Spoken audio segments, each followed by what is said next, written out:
Brought to you by V-Guard, co-powered by Sensodyne. Palghar Lok Sabha मतदारसंघासाठी उद्या सकाळी 8 वाजता मतमोजणीला सुरुवात होणार आहे आणि मतमोजणीची जी प्रक्रिया आहे ही जवळपास पूर्ण झालेली आहे। प्रशासन पूर्ण सज्ज झालेलं आहे।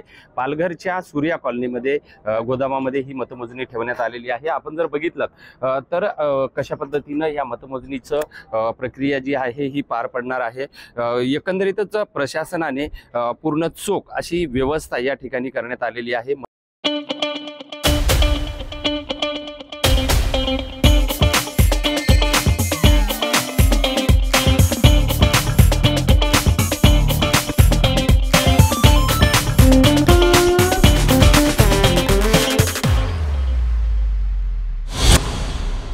मतमोजणीसाठी जवळपास 106 टेबलची व्यवस्था करण्यात आली। विधानसभा निहाय 98 टेबल तर पोस्टल बॅलेटसाठी 7 आणि सर्व्हिस वोटरच्या मोजणीसाठी 1 टेबलची व्यवस्था या ठिकाणी करण्यात आलेली आहे।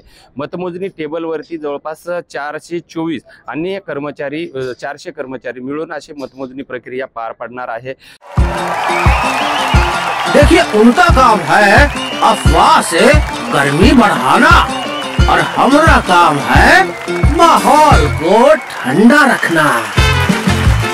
हमारा नेता कैसा हो जो माहौल को रखे ठंडा वैसा हो।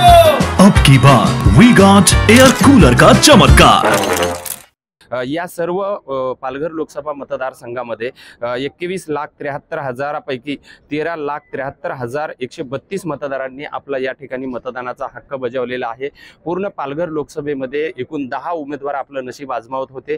त्यापैकी जे एकूण तिरंगी लढत झालेली आहे। बहुजन विकास आघाडी, महायुती आणि महाविकास आघाडी। झिंझिण्यांपासून त्वरित आराम मिळवा सेन्सोडाइन रॅपिड रिलीफ बरोबर।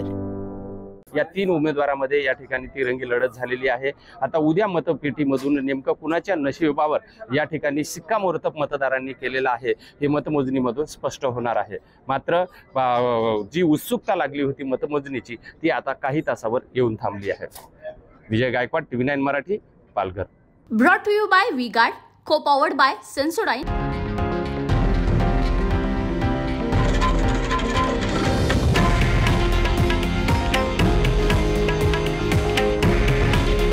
हे आहे देशातील नंबर 1 न्यूज नेटवर्क आणि आपण पाहत आहात TV9 मराठी।